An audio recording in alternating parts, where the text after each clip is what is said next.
Salut à tous et bienvenue pour cette nouvelle session du Do Solo. Je suis Matt et je vous propose de poursuivre immédiatement notre campagne de Dungeon Degenerate End of Doom avec la partie 2 en fait du on va dire chapitre 1, c'est-à-dire de la première mission qui nous a été confiée par le Scroggling King que voici et qui est toujours ici en attente de notre retour sur la Tower Island.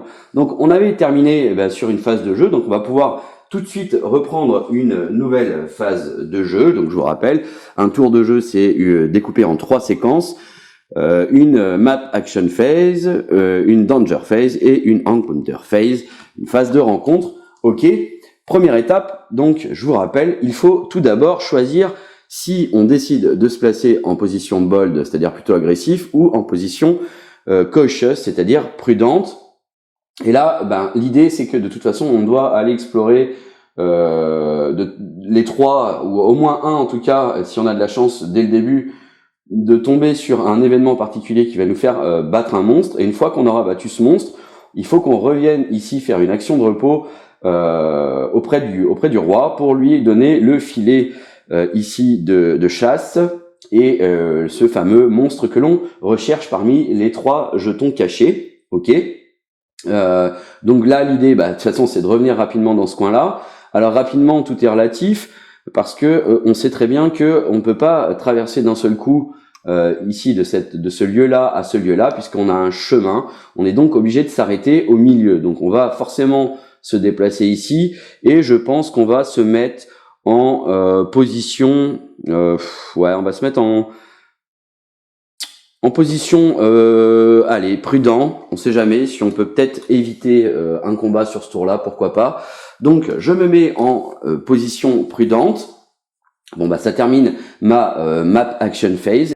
Donc on vient de terminer notre map action phase, on l'a vu, on s'est déplacé et une fois qu'on a fait ça, on s'était mis en position de prudence. Hop, on pioche la première carte du Danger Deck, on la retourne et on récupère The Temple of Madness qui est situé dans la zone géographique jaune.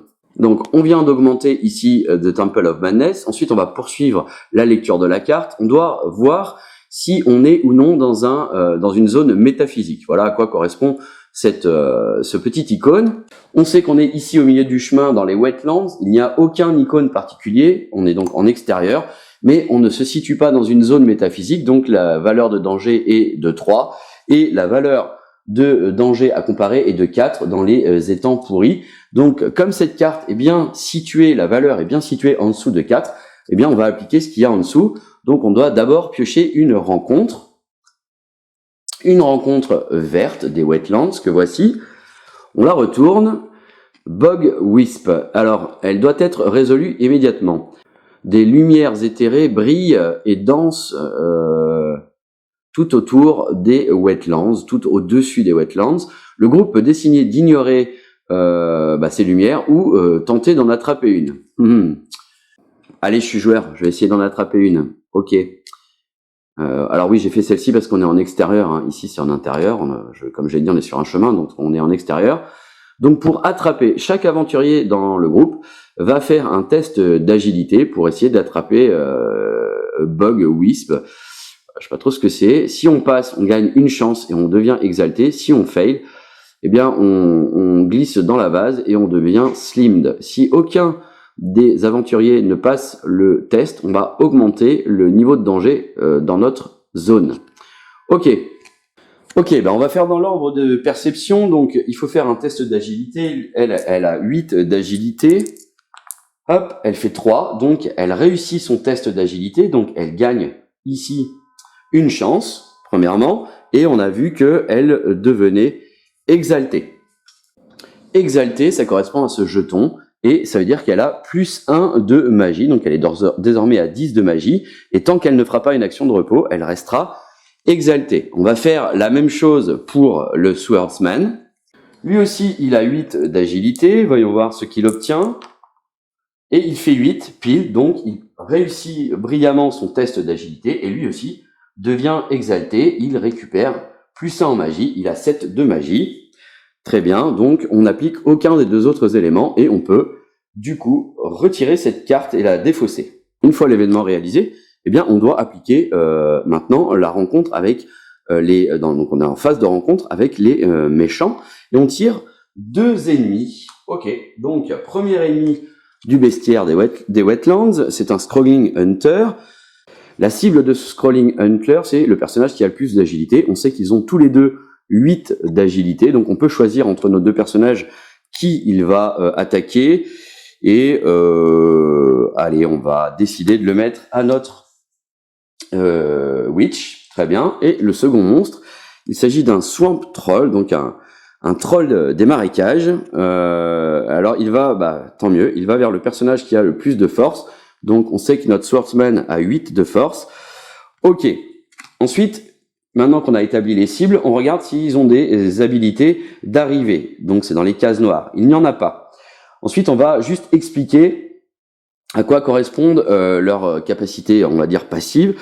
Pursue avec ici un soleil, ça veut dire que ce personnage, lorsque vous êtes dans un lieu ouvert, il vous empêche de vous enfuir en combat. Alors j'ai pas encore fui un combat, mais fuir un combat, c'est ni plus ni moins que réussir un test d'agilité, souvent subir une dernière attaque, et puis sortir du combat, et donc ne plus être susceptible de se faire tuer, sachant d'ailleurs que la petite subtilité, ce qui est sympa aussi, c'est que vous pouvez à tout moment revenir dans le combat si vous le désirez. Slime, on l'a déjà vu, s'il vous inflige au moins 1 dégât, eh bien vous êtes slimé et vous perdez 1 point d'agilité. Le Swamp Troll, lui, c'est à la fin du combat, il peut se régénérer et donc il regagne 1 point de vie. Alors il se régénère pas à la fin du combat, mais effectivement à la fin de chaque round du combat. Très bien.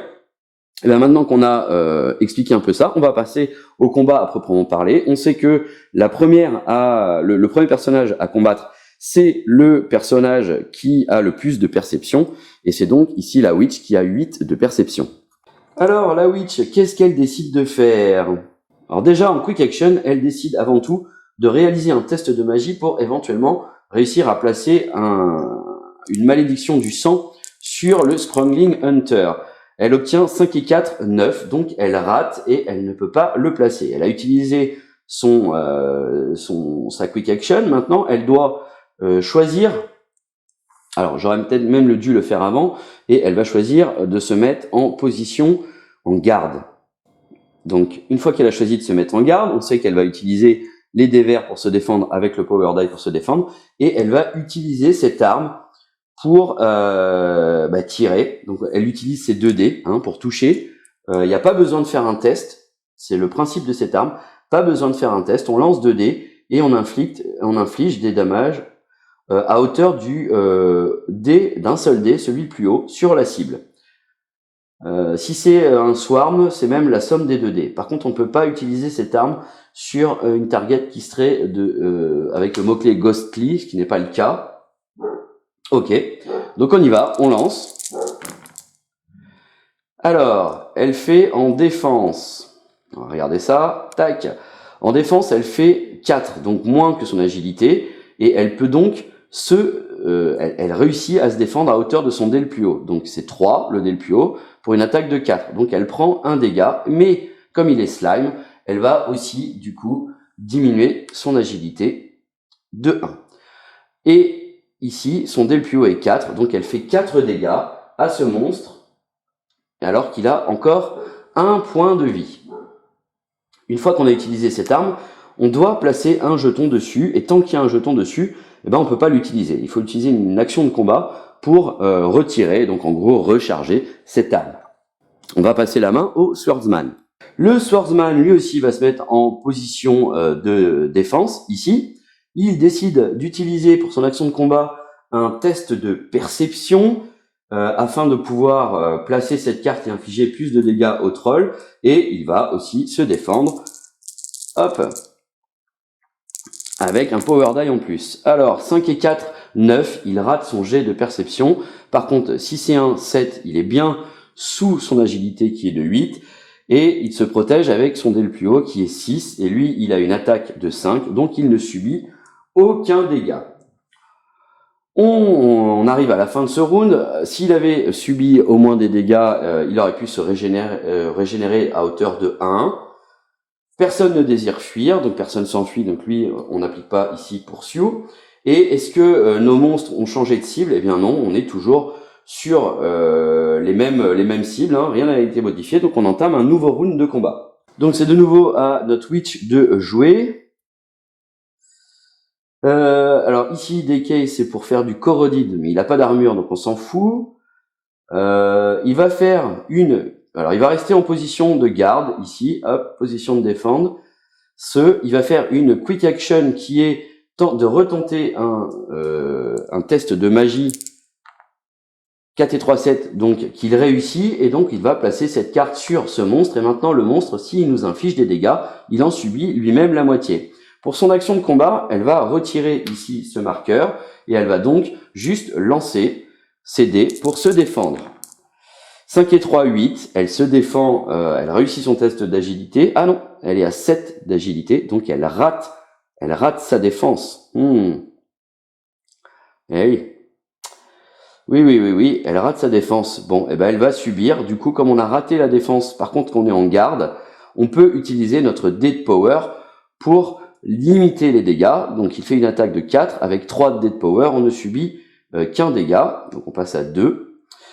Et il nous a infligé un dégât, donc il est censé subir la moitié de ses dégâts. 1 divisé par 2, ça fait 0,5, mais on arrondit au supérieur, donc il subit un dégât et passe à 5 dégâts, donc il meurt et on récupère cette carte et on peut placer ce personnage comme trophée pour l'instant.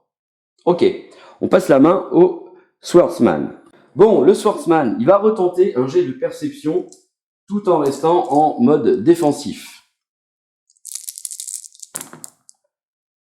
Décidément, il rate, et puis là il rate bien tout, puisqu'il a 6 et 3, 9 pour une perception de 7, donc il ne parvient pas à trouver la faiblesse du troll, et il a 10 pour une agilité de 8, donc il rate son jet d'habilité. Heureusement, il est en défense, et heureusement, son dé de power est de 5, ce qui couvre l'intégralité de l'attaque de ce monstre. Ok. On repasse la main à la sorcière. Bon, bah la sorcière, elle va se mettre en position d'attaque. Elle décide d'utiliser son pistolet tac pour tirer avec cette arquebuse. Et là aussi, elle n'a rien d'autre à faire que lancer les 2 dés. Ça ne servirait à rien, le Blood Curse, parce que les dégâts vont être infligés sur le Swordsman. Donc elle lance ses 2 dés rouges pour les dés d'attaque. Elle fait 2 et 3, donc elle inflige 3 dégâts ici au troll. On revient au Swordsman. Qu'est-ce qu'il fait? Allez, il retente quand même une dernière fois d'appliquer Find Weakness, parce qu'on en a quand même un peu besoin.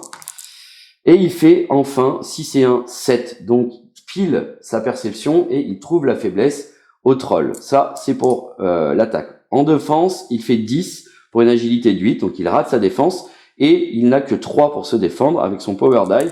Donc il subit 2 dégâts. Et il était à 0, donc il arrive à 2 dégâts. On arrive à la fin du round et lui se régénère de 1. Donc il n'a plus que 2 dégâts et non 3. Donc c'est à la witch de prendre son tour.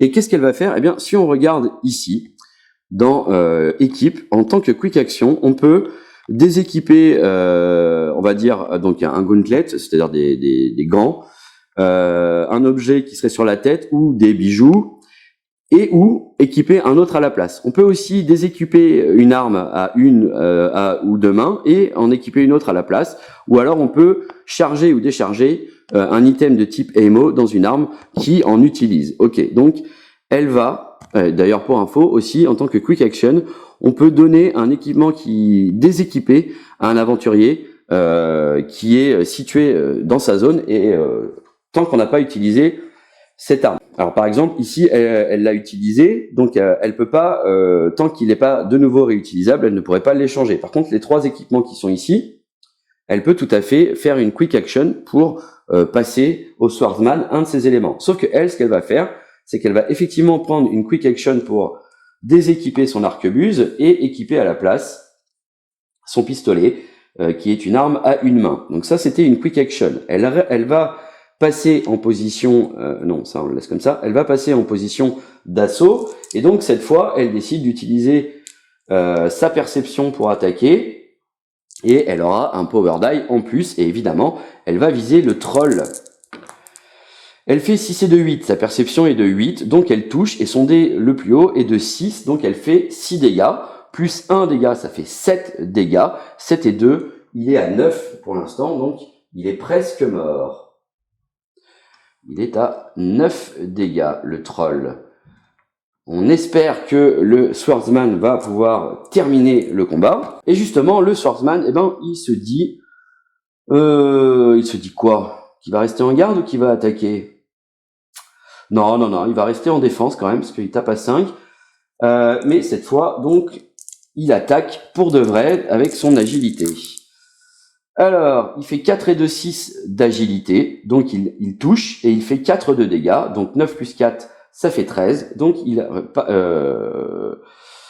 va tuer le troll, et en fait, on est même à 5 avec cette carte-là, ok. En défense, 5 et 1, 6, donc il est bien en dessous de son agilité de 8, il se défend à hauteur de son dé le plus fort, qui est de 5, et donc il ne subit aucun dégât, et on met ainsi fin à ce combat. Il récupère cette carte. Ici, il gagne 2 d'expérience, plus 1 d'argent. Il doit lancer un dé et faire 2 ou moins pour looter une carte. Et il fait 3, donc il rate. Ok. Du côté de la sorcière, bah, elle gagne 1 d'argent. Tac. Et un seul point d'expérience. Si elle fait 1 ou moins, elle peut looter un objet elle aussi. Et elle fait 4, donc elle ne loot rien du tout. Et on défausse cette carte de monstre. Très bien, on met ainsi fin au combat. On a terminé l'intégralité de ce tour. Et on peut poursuivre avec un nouveau tour. Je pense que... Ah, alors, pour information, parce que à chaque fois j'oublie, comme on a tué des monstres, on fait diminuer ici la valeur le niveau de danger de la zone concernée, et en l'occurrence c'est The Rotting Swamps, donc ça va passer à 3 et non plus 4. Ça c'est vraiment le truc que j'oublie assez régulièrement. Ok, très bien, on vient ici. Ensuite, eh bien, on va choisir donc une nouvelle position, et on va rester en position prudente pour se déplacer ici jusqu'au Black Tree, à l'arbre noir. Ok, là, le niveau de danger de l'arbre noir est de 4, reste là. On enchaîne tout de suite sur la phase de danger, donc on pioche une carte de danger, et on récupère The Hunt Lodge. Donc la Hunt Lodge, elle est juste ici, c'est une ville, donc elle diminue son niveau de ville à 1. Hop. Ensuite, on regarde, comme d'habitude, si on est sur une zone avec un nœud coulant, et non, on ne l'est pas, l'arbre ne possède pas de nœud coulant, donc on va traiter cette carte normalement. Le niveau de danger est de 4, et on a dit que le niveau de danger de la location ou du lieu où on est aussi de 4, donc on doit effectuer ce qu'il y a ici, et on va piocher 4 monstres. Alors, est-ce que ça vaudrait pas le coup? Ouais. Je pense que ce qu'on va faire, vu qu'on est en position cautious, eh bien on va tenter de faire ce qu'on appelle un stealth. Alors qu'est-ce que c'est l'action de stealth? Comme vous pouvez le voir, il faut être en position cautious, en position on va dire prudente. Et chaque aventurier dans le groupe doit effectuer un test de perception. Si chaque membre du groupe réussit son test de perception, eh bien on peut augmenter la valeur de notre carte de danger de 1, donc ce qui fait que ici on passerait à une valeur de 5, et 5 étant au-dessus de la valeur de danger de la zone où on se situe, eh bien on ne subirait pas on ne devrait pas subir l'attaque en fait. Donc on va quand même tenter ça. Donc la valeur de perception ici c'est 8 pour elle, et elle fait 9. Bon ben elle rate. Donc c'est même pas la peine de faire le test suivant. Elle a raté. On va donc forcément subir ici l'arrivée des 4 monstres. Alors à chaque début de combat, je vous l'avais déjà évoqué dans la vidéo précédente, on a le droit, en gros gratuitement, de replacer ses équipements comme on a envie. Et je pense que c'est ce qu'on va faire. On va tout de suite commencer par reprendre l'arquebuse en arme principale pour la Void Witch. Ensuite, on pioche nos 4 monstres. Alors le premier, la Skull Spider, donc l'araignée de crâne. va vers le personnage qui a le moins d'agilité. Elle a 5 d'attaque, une armure, 8 de vie, et elle n'a pas d'habilité à son arrivée. Par contre, elle vous slime, et quand elle vous touche, elle vous empoisonne aussi. On a 4 monstres. Alors là, il faut commencer à essayer de les répartir un peu correctement. Attaque à 5 quand même, elle fait très mal. Je pense que je vais plutôt la placer sur le Swordsman, parce que elle a que 10 points de vie, et lui il en a 10, et en plus elle a moins en agilité. Second monstre, il s'agit de la Mold Mummy, donc la momie poussiéreuse peut-être, ou pourrie, je sais pas trop. Donc cette momie, donc elle est de type fungus et undead. Elle va être placée vers l'aventurier qui a le plus de morale, donc c'est le Swordsman qui a 7 de morale, contre 6 pour notre ami la Void Witch. Ensuite, elle a 4 d'attaque, elle a 0 d'armure, 8 points de vie. Si jamais il y avait un jeton fungus où on est, elle a la capacité infect, mais là on l'a pas. Et par contre, elle a nécro. Alors je sais pas ce que c'est nécro, je vais vous dire tout de suite.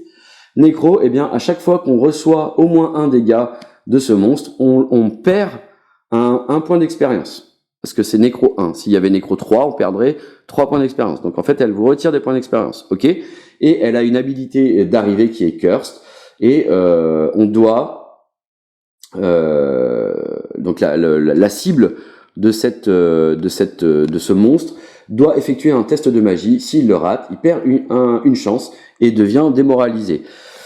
Ok, alors c'est juste sa cible, c'est pas les deux personnages. Donc on va regarder ça tout de suite pour le Swordsman qui a 7 de magie puisqu'il est exalté. Voyons voir.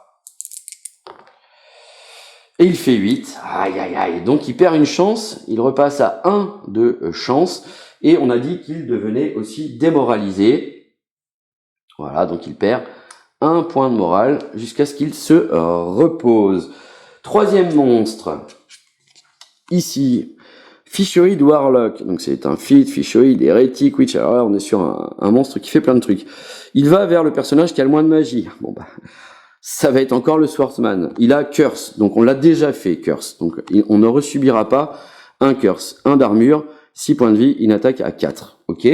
Donc là, il est quand même sacrément bien entouré, notre Swordsman. Et enfin, dernier monstre, il s'agit du Fishmonger, Human Fishoid hérétique. Il va vers le personnage qui a le plus de morale. Alors, à l'heure actuelle, ils sont tous les deux à 6 de morale. Donc évidemment, on va plutôt le mettre sur la Witch. Ok.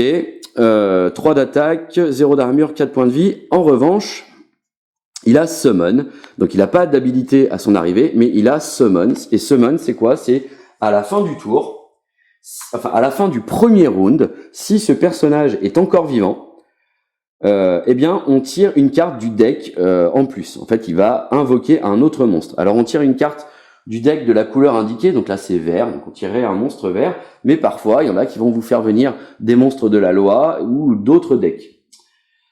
Ok, bon... Et ben maintenant qu'on a réparti les monstres et qu'on a effectué les habilités d'arrivée, alors je vous rappelle, il y a 2 curses, mais en fait, quand c'est la même cible, elle ne fait qu'un seul lancer pour les deux. Et on sait que c'est ici notre Warlock, enfin notre Witch qui va jouer en premier. Donc notre Witch, elle va choisir de se mettre en position de défense. Très bien, elle va utiliser donc ces 3 dés là en défense, et puis elle va utiliser ici son arquebuse, où elle lance simplement 2 dés et on inflige les dégâts directement. Oh, c'est pas vrai. C'est minable. Elle fait 3 et 2. Ouais, on va relancer avec 1 de chance. Allez, paf. On va relancer le 2 rouge. Et on obtient 1. Super, c'est encore mieux. Là, j'ai pas envie qu'elle se mène un autre monstre, donc je vais retenter un petit coup de chance. Voilà. Là, je sens que les dés sont pas bien avec moi. Ok, non, là j'avais 3. Tac, donc on a 5 et 3, c'est beaucoup mieux. Donc, si on regarde 5 et 3, elle inflige 5 dégâts au monstre qui meurt. Elle fait 4 pour son jet de défense en habilité, avec un dé le plus haut étant de 3, donc elle se défend de l'attaque de 3, donc lui meurt sans lui infliger de dégâts, et ça c'est vraiment cool. Bon bah lui, le Swordsman, il est bien entouré. Donc déjà, clairement, il se met en garde. Est-ce qu'il y a un personnage particulièrement pénible? Ouais, hein, je pense qu'il y a... Ah, mais lui aussi, il a summon. Ah là là, j'avais pas vu que lui aussi, il avait summon. Ouais, non, je pense que là, il faut vraiment qu'il attaque, hein. Donc il va attaquer avec le Dueling Dagger. Il va se mettre en position de défense. Il va pas utiliser ça, mais qui va-t-il attaquer en premier? J'ai envie de dire qu'il va attaquer la momie. Allez, il attaque la momie en premier. Allons-y. Oups, tac. Tac, et il me manque un dé vert. Où est-ce qu'il est ce dé vert? Il est là. Que voilà. Donc, si c'est 4-10, il rate son attaque. Super.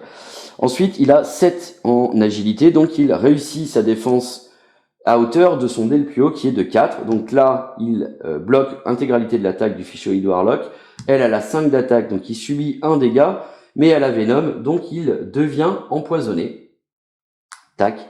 Ça veut dire que sa constitution passe à 6, et donc que son total de points de vie maximum est de 12. Et elle, la momie, elle a 4 d'attaque, donc il bloque l'intégralité des dégâts que la momie pourrait lui faire. Et est-ce que on va assigner de nouveau... Alors d'abord, non, il y a un summon.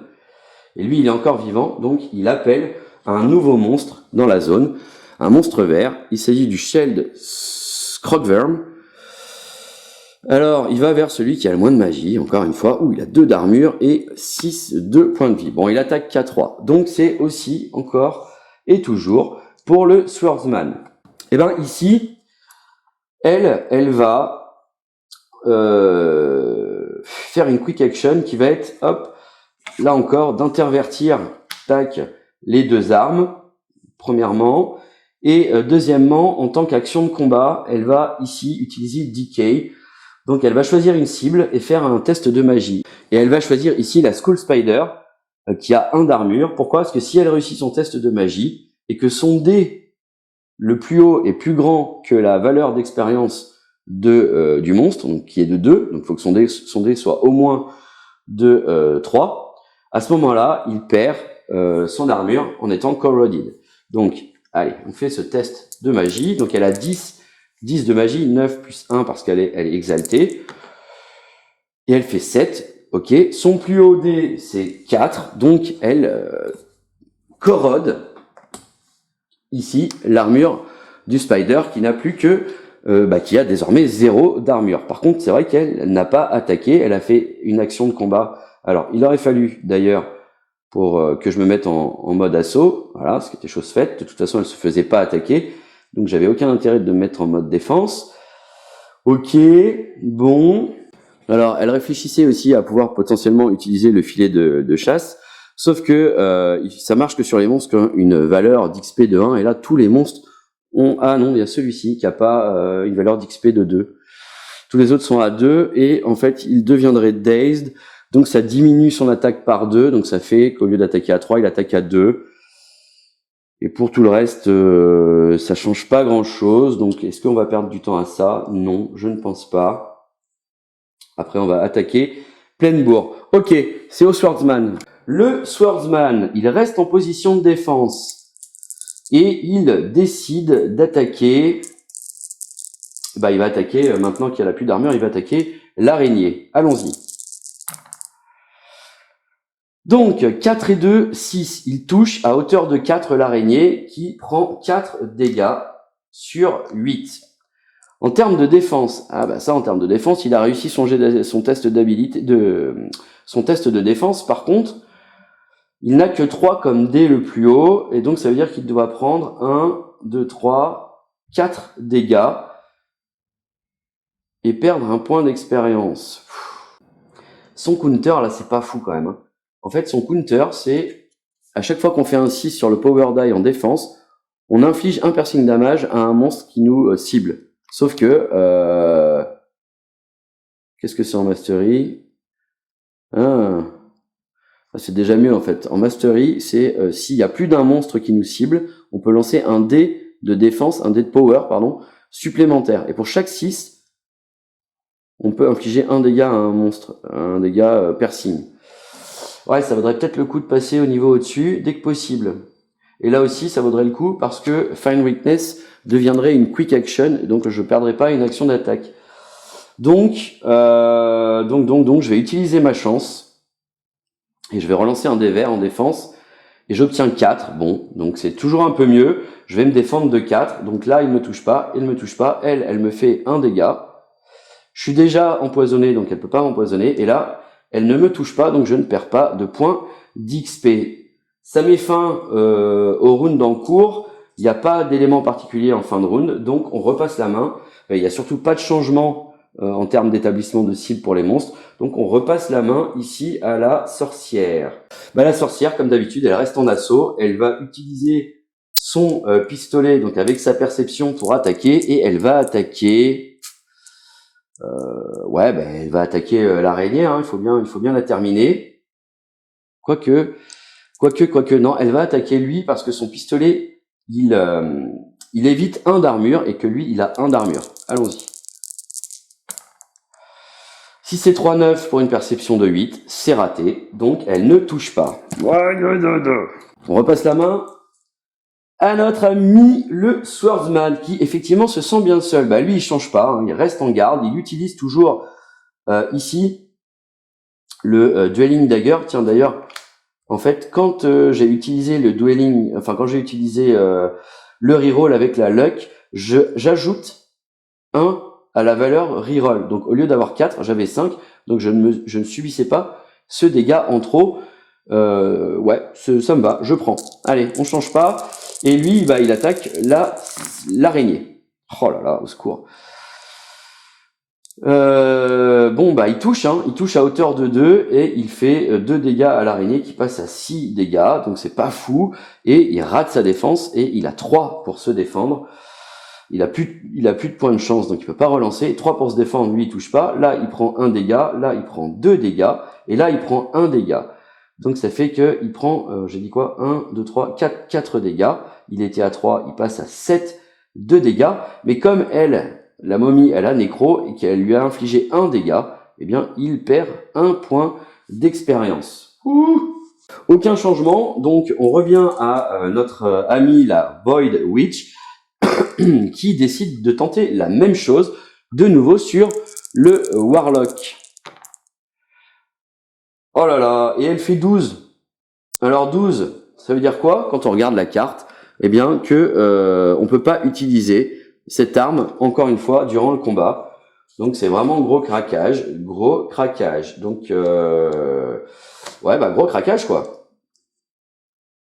Oh là là, au secours. Bon, on repasse au Swordsman. Ça se gâte un peu. Bon, le Swordsman, lui, il va rien changer et il attaque de nouveau l'araignée. 4 et 3, 7. Donc, il est bien en dessous de 8 en agilité. Il lui fait 4 dégâts. Donc, cette fois, elle meurt.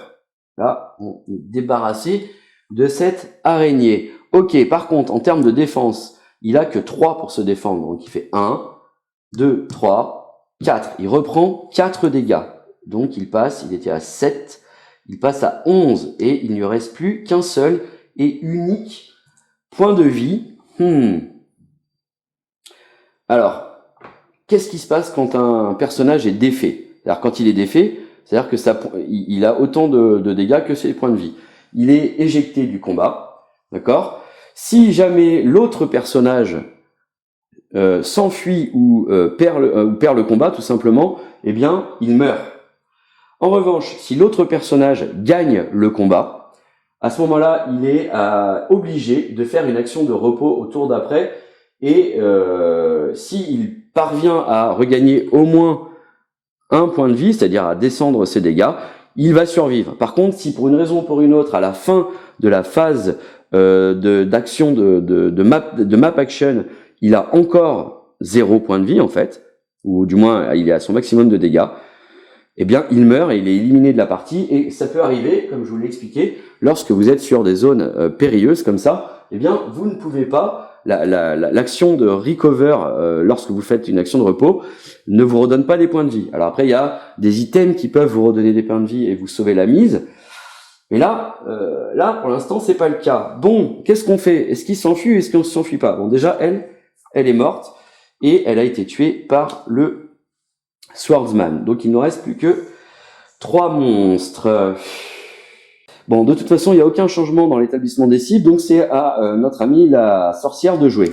Donc la sorcière, qu'est-ce qu'elle fait, elle? Bah, elle a pas trop le choix. Hein. Elle a pas trop le choix.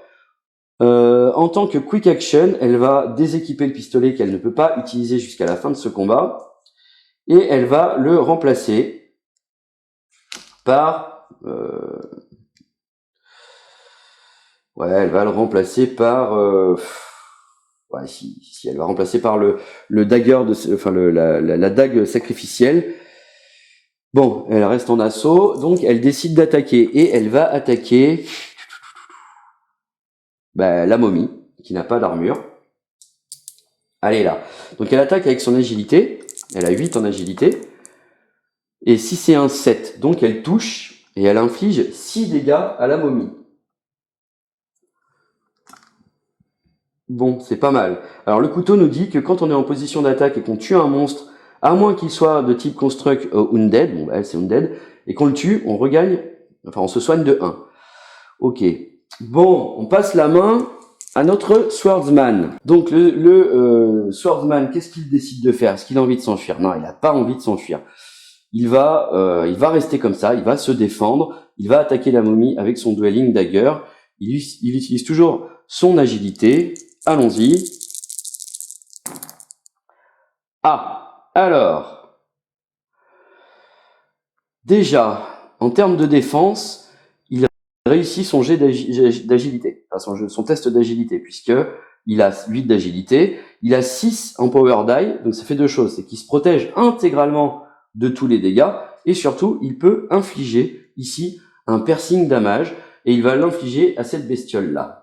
Tac. Et ensuite, en ce qui concerne le jet d'attaque, il a 4 pour une agilité de 8, donc il touche, et il touche à hauteur de 2, et comme on a dit qu'il ciblait la momie, elle est déjà à 6, 6 et 2, 8, eh bien, elle meurt.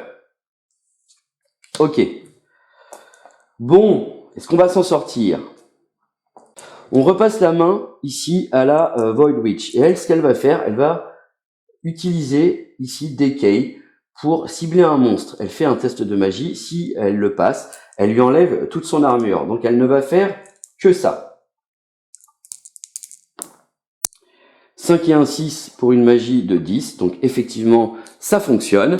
Et elle corrode l'armure de cette bestiole. Donc elle n'a plus d'armure, ce qui est déjà un peu moins impressionnant. On passe la main au Swordsman. Et le Swordsman, lui, il va décider d'attaquer... il a quand même décidé d'attaquer le Fishoid Warlock qui tape à 4, donc qui tape un peu plus haut. Et on change pas, dueling et en position de défense. Ok, alors, en termes d'attaque, 4 et 2, 6 pour une agilité de 8, il touche, il fait 4 de dégâts, moins 1 d'armure, il inflige 3 dégâts. En termes de défense, il est à 5 pour une agilité de 8, son dé le plus haut est 4. Donc là aussi, il se défend et ne subit rien. Allez, on tient le bon bout. On repasse la main à la Witch. La Witch, cette fois, est-ce qu'elle a envie de faire un autre test de magie pour enlever l'armure? Non. Elle va utiliser son dagger. Ouais, elle va utiliser son dagger sur... sur le truc là-haut. Hein. Ouais, allez, soyons fous. Ah là là, si c'est 4-10, elle rate complètement son tir, donc elle ne touche pas. Ah, ça c'est tiré sur la corde. Hein. Donc de nouveau, le Swordsman se retrouve tout seul face à ces deux personnages. On ne change pas, on ne change rien.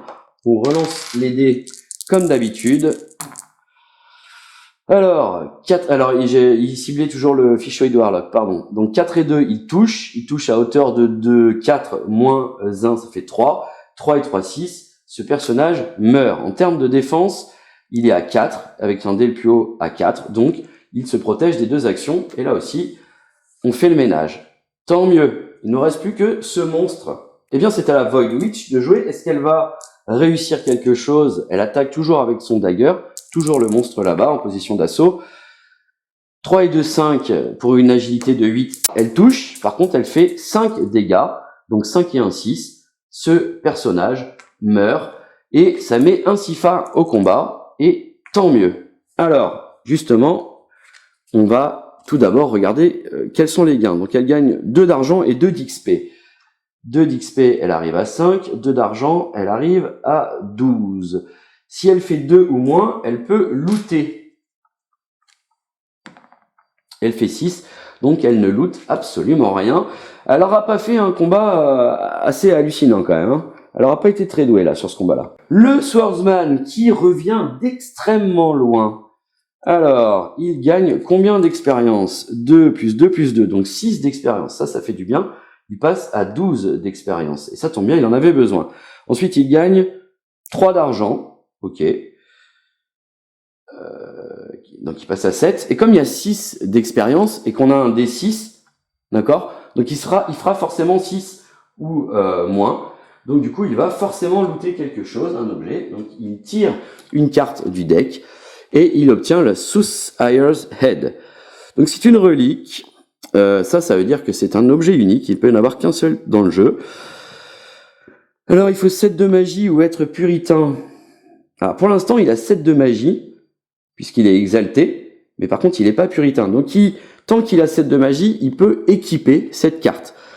Et quelle est son action? Lorsqu'on fait une action de repos en ville ou pendant un camp, on peut lui donner une chance pour regarder sous la valeur de n'importe quel jeton sur le plateau. Bon, ok. Ce que je vois, c'est qu'en la vendant, je peux me faire 7 sous. Surtout ça que je vois. Donc, il la garde, ok. Et on a vu que ça mettait ainsi fin au combat. On était ici sur la zone du Black Tree. Comme on a gagné le combat, on va diminuer d'1 le niveau de danger. On passe à 3. Et ça met ainsi fin à ce tour. On va pouvoir poursuivre avec un nouveau tour. Donc, on poursuit ici avec un nouveau tour. Alors, l'inconvénient, bon, on y est presque au premier jeton, mais c'est vrai que quand on marche sur les chemins, donc je vous rappelle, les chemins, c'est ceux qui sont marrons au centre, à contrario, en opposition aux routes qui sont avec des bords violets, eh bien, on est obligé de faire étape par étape tant qu'on n'a pas exploré. Donc, c'est vrai qu'on passe un petit peu de temps à faire ça. Bon, en tout cas, quoi qu'il en soit, on va choisir de rester en position prudente et on va décider de se reposer vu le nombre de dégâts que mon personnage Swordsman a.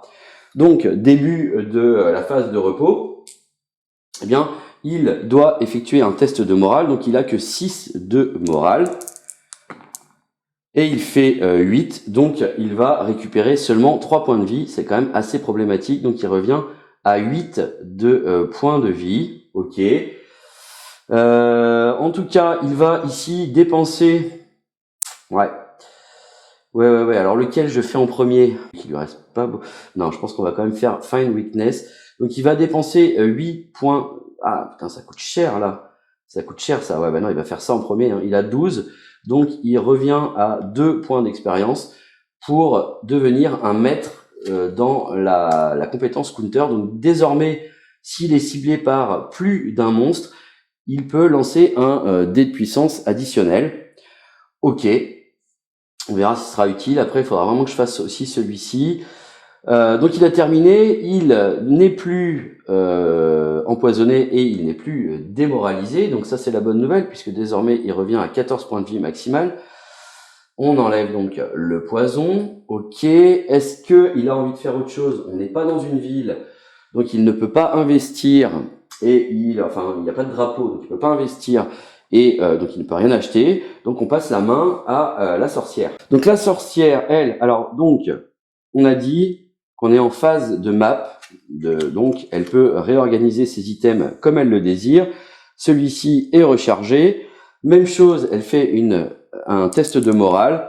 Elle obtient 8 pour un moral de 6, donc elle ne regagne que 3 points de vie, mais elle revient quand même à 0, puisqu'elle avait que 3 dégâts. Ok, elle a 5 points d'expérience, elle ne peut rien en faire. Elle n'est plus exaltée et plus slimmed.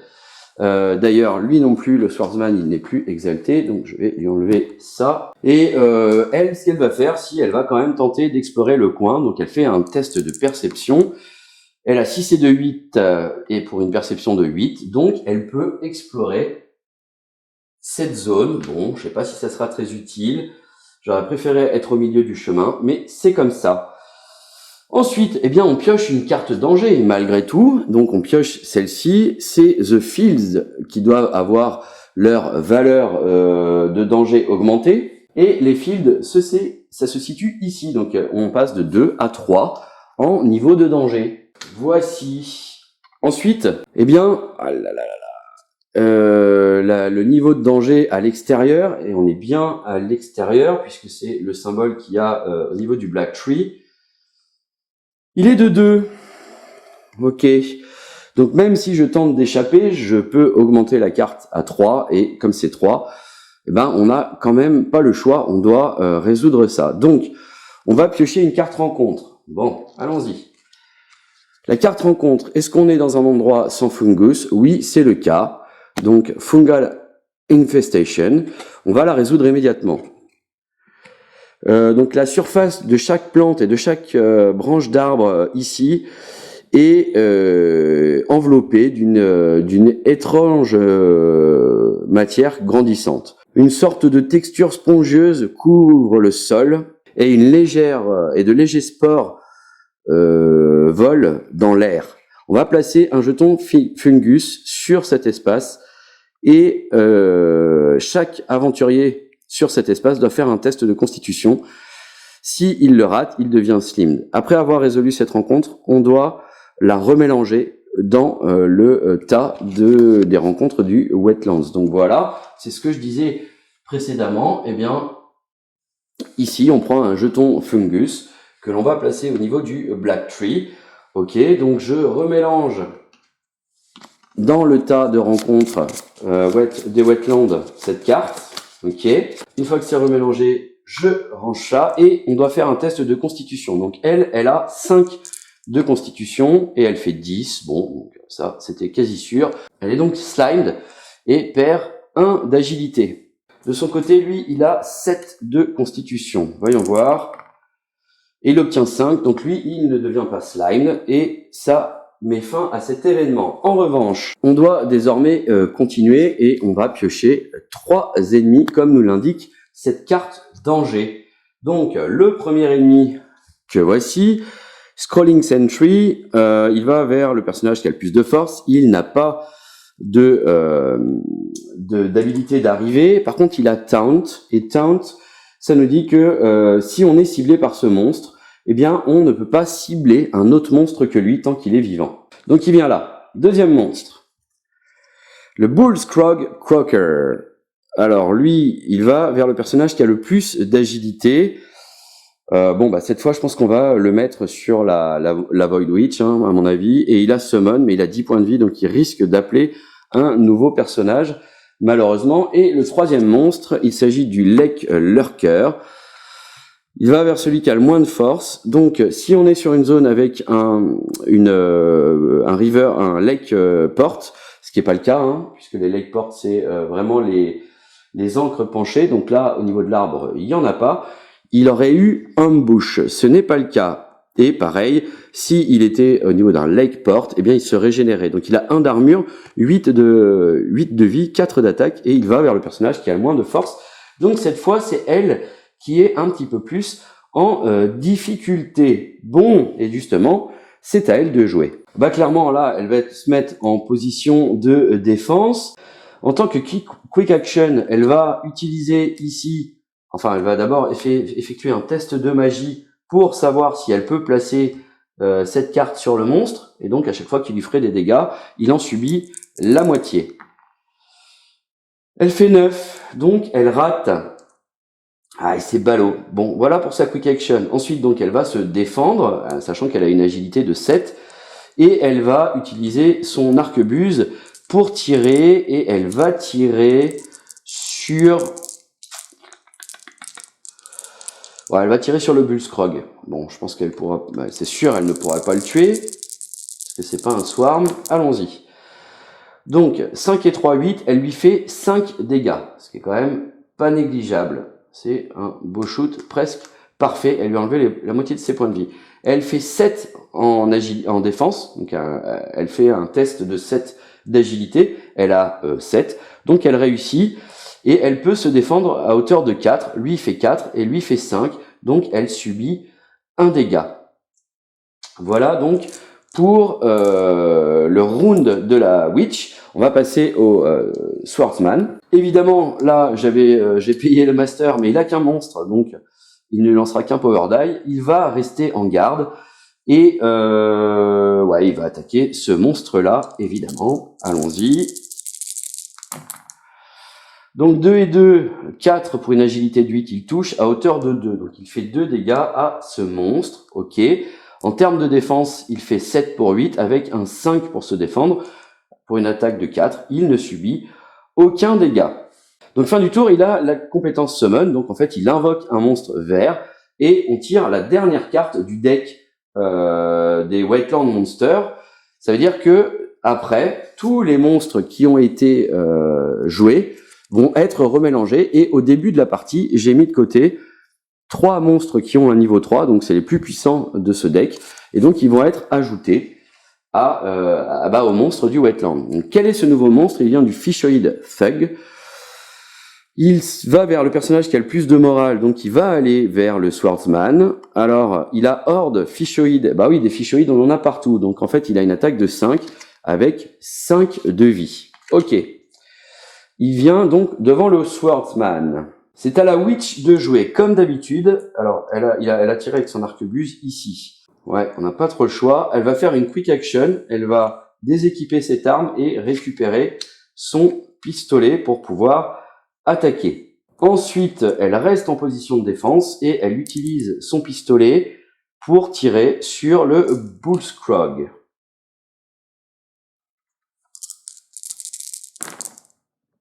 Oh là là. Bon, en termes de défense, elle fait moins de 7 avec 4 pour se défendre. Lui, il a 5 et lui, il a 4, donc elle prendra un dégât. Et en termes d'attaque, elle réussit, mais elle ne lui fait que 2 dégâts. Donc, il passe à... il était à 5, donc il passe à 7. 7 dégâts et elle subit un dégât. Et ça met ainsi fin à son tour. Enfin, du moins, à ce round pour elle. On passe au niveau du Swordsman. Alors, cette fois, il a deux ennemis contre lui. Donc, il va pouvoir utiliser 2 Power Die. Et il va donc rester en défense. Il va de nouveau, il n'a pas le choix, attaquer le Scrolling Sentry puisqu'il a Taunt. Ok, allons-y.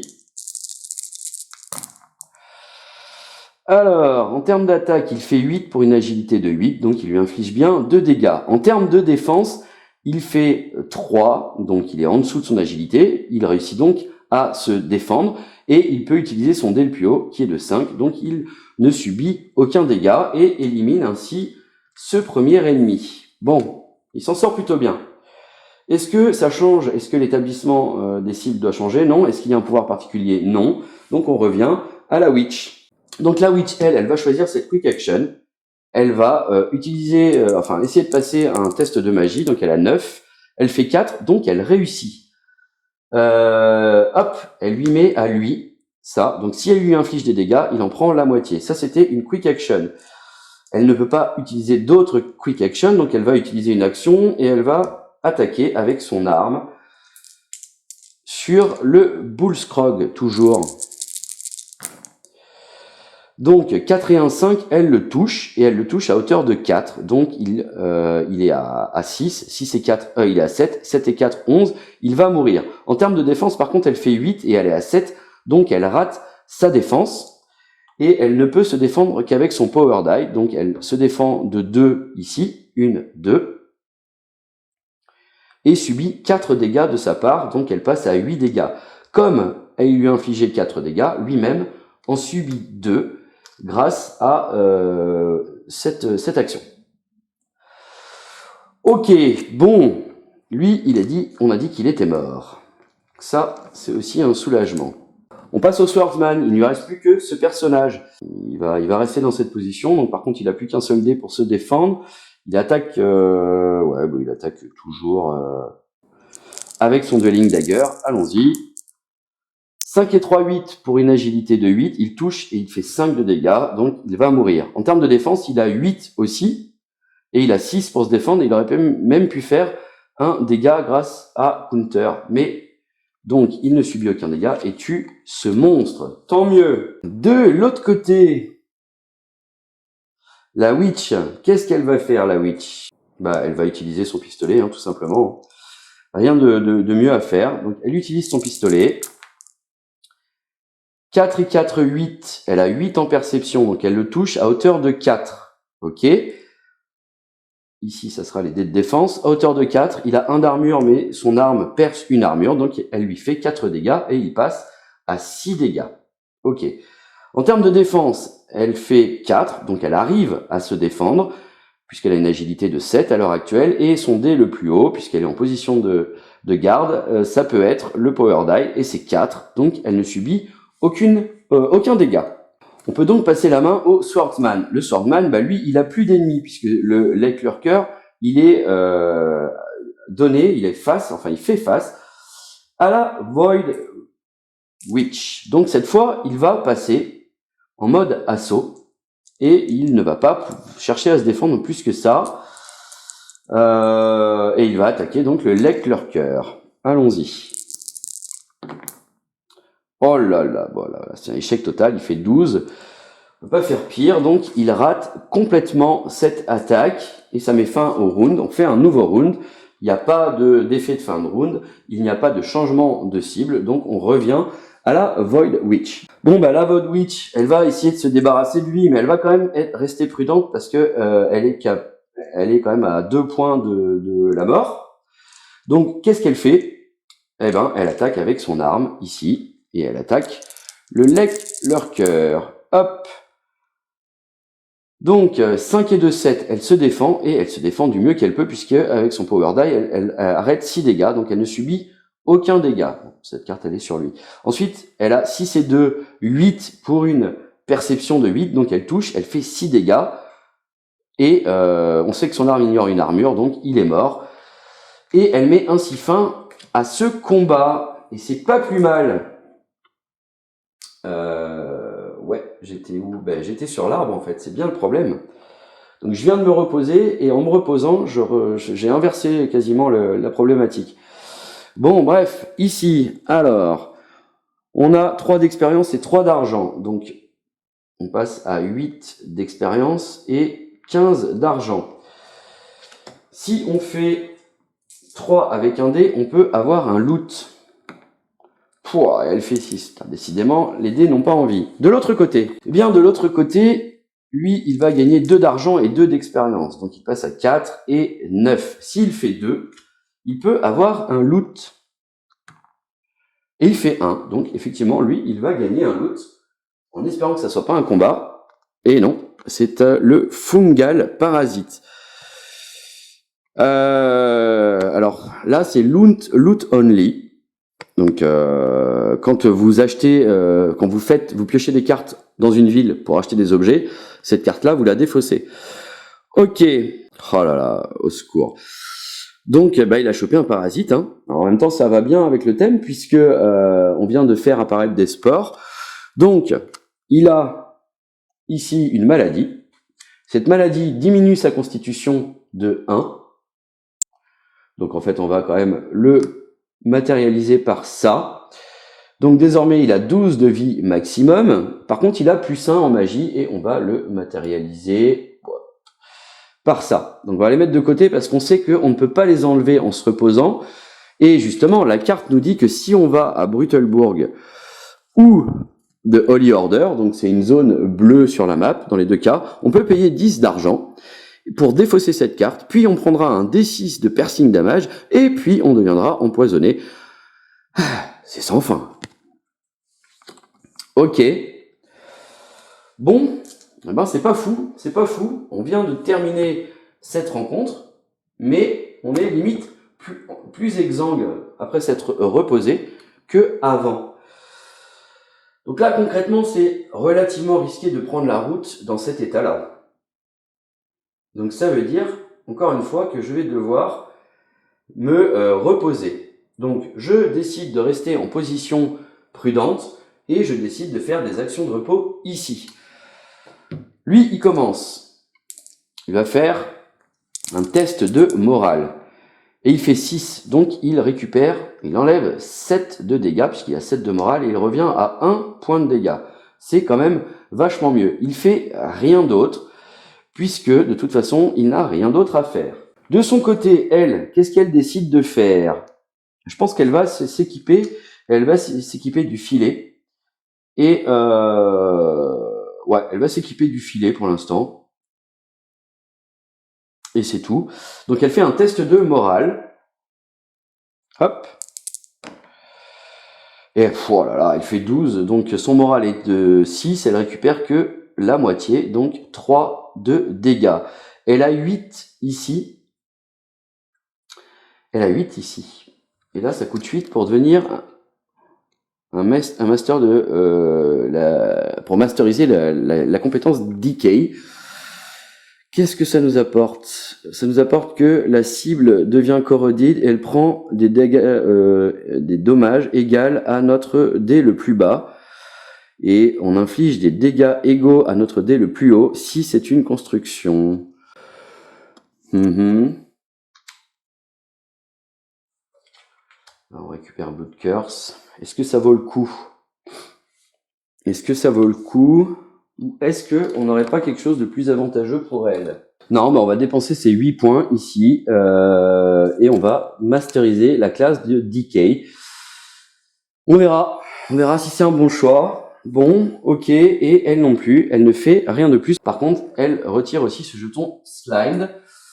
Ok, alors, ah si, on avait quand même battu des monstres ici, et donc il fallait diminuer le niveau. À chaque fois j'oublie, mais il fallait quand même diminuer le niveau du danger d'un cran, ce qui n'est pas négligeable. Puisque là, à 2, voilà, il faut vraiment tomber sur une carte qui nous en veuille. Donc, on a diminué ici le niveau à 2 et on a terminé notre phase de map. Donc, on va piocher une carte danger. Et, on a eu chaud. Donc, c'est The Burning Lake, donc c'est une zone rouge. Il s'agit de cette zone. D'ailleurs, quand on est dans cette zone au Burning Lake, donc elle est ici, le danger passe à 5, et quand on est dans les Burning Lake, vous avez vu, on est dans des endroits périlleux, donc ici et ici, tant qu'on est là ou là-haut, on peut pas récupérer de points de vie, donc faut pas s'aventurer là-bas avec peu de points de vie, sinon on risque de le sentir passer. Ok, ensuite, si on regarde la carte, on voit que le niveau de la carte est de 3, et nous on est ici sur le Black Tree, et le niveau est de 2, donc cette fois, on ne subit aucune rencontre, ni aucune attaque de monstre. Et c'est tant mieux, ça va nous permettre de reprendre la route un peu plus sereinement, et donc d'ailleurs, on poursuit avec un nouveau tour. Bon, comme on l'a vu pour ce nouveau tour, on va pouvoir se déplacer. On va rester quand même en position prudent, et on va venir se déplacer au milieu de ce chemin. On peut pas aller plus vite, et on va rien faire d'autre, donc on va tout de suite tirer une carte de danger. Alors, la prochaine carte danger, c'est celle-ci, les tunnels de la terreur. Donc, on va regarder. Et les tunnels de la terreur, c'est cette zone là-bas, en jaune, qui va passer au niveau 5. Ok, très bien. Ensuite, on poursuit notre carte avec, on va regarder quelle valeur elle nous donne. Est-ce que c'est une zone explorée ou non? Ici, nos personnages sont au milieu du chemin. Ce n'est pas une zone explorée. Et donc, la valeur, c'est de 4. Mais ici, le niveau de danger correspond au Rotting Swamp, et c'est un niveau 3. Donc, on ne subit rien de cette carte, et c'est tant mieux, encore une fois. On va pouvoir terminer ainsi le round et poursuivre. Donc, on peut prendre un nouveau tour, et pour ce nouveau tour, on va se déplacer jusqu'au niveau des Duskfall. Alors, il faudra qu'on passe un tour ici pour pouvoir explorer. Donc, pour ce tour-là, on va rester en position prudente avec nos deux personnages, et on va se déplacer au niveau des Duskfall, et le niveau de danger des Duskfall, c'est le niveau de Tomb Lake, c'est écrit ici, et le niveau actuel est de 4. Donc on pioche la prochaine carte de danger. Oh là là, elle est de niveau 1, donc on pourra pas l'esquiver. Ok, donc on sent un frisson nous parcourir l'intégralité de notre colonne vertébrale. Donc la carte, on monte pas le niveau, nulle part. En revanche, elle est de valeur 1 Et comme on est ici sur une zone qui a un niveau de danger de 4, on va forcément appliquer ici le fait de devoir faire une rencontre et de piocher 2 monstres. Ok. Et ensuite, on pourra remélanger le deck de danger. Et je vous rappelle que lorsque on doit remélanger le deck de danger, la faiblesse du Swordsman, eh bien, c'est de lancer un D6 et pour appliquer le résultat. Ok, bah on verra à ce moment-là. Donc, d'abord, on tire une carte rencontre. Carte rencontre, c'est le Weed Wizard, donc le magicien de la weed en gros. Hein. Alors, il n'y a pas écrit à résoudre immédiatement, donc on va la placer de côté et on la résoudra si on parvient à tuer tous les monstres de la zone sur laquelle on se situe. Et on va piocher donc 2 monstres. Comme je vous l'ai dit tout à l'heure, ici, tous les monstres du deck des Wetlands est passé, donc il faut que je le remélange. Voilà, c'est chose faite, et donc maintenant je vais pouvoir piocher de nouveau les 2 monstres que nous demandait la carte danger. Voici le premier monstre, eh ben, c'est celui qu'on a eu tout à l'heure, c'est le Lek Lurker. Ok, on va le mettre ici, mais cette fois, on se rend compte qu'on est sur une zone avec un Lek Port, donc il va avoir ces 2 capacités. Donc on va les résoudre après. Le prochain monstre est le Fishmonger, bah lui aussi on vient de le voir. Il va vers le personnage qui a le plus de morale, donc c'est le Swordsman.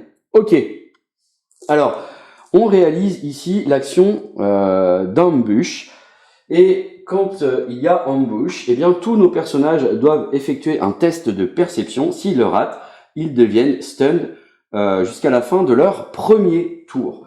Ok, donc on va lancer les dés pour la Witch. Elle a 8 de perception, elle fait 6, donc elle n'est pas surprise, elle n'est pas prise en ambush. Quant à lui, il a une perception de 7. Et il fait 6, donc lui non plus, il n'est pas surpris. Ok, très bien. Ensuite, eh bien, on va pouvoir commencer le combat à proprement parler, et c'est la Void Witch qui commence. Qu'est-ce qu'elle fait?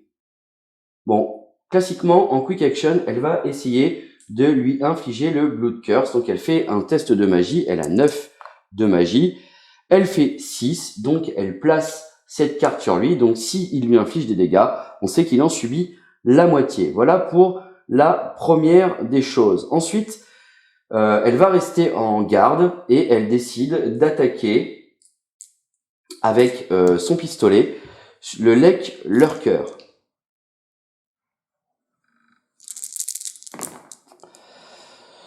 Ouh là là. Donc en termes de défense, elle fait 6 pour une agilité de 8 avec un dé à 5 pour se défendre, donc elle ne se fait pas toucher. En revanche, elle loupe complètement son jet d'attaque puisqu'elle a une perception de 8 et elle fait 10. Donc elle n'inflige aucun dégât à ce monstre et elle doit passer la main au Swordsman. Alors le Swordsman, quant à lui, eh bien, il va se mettre en position de défense. Hein, il va se mettre en position de défense et il va attaquer avec son Dueling Dagger comme d'habitude.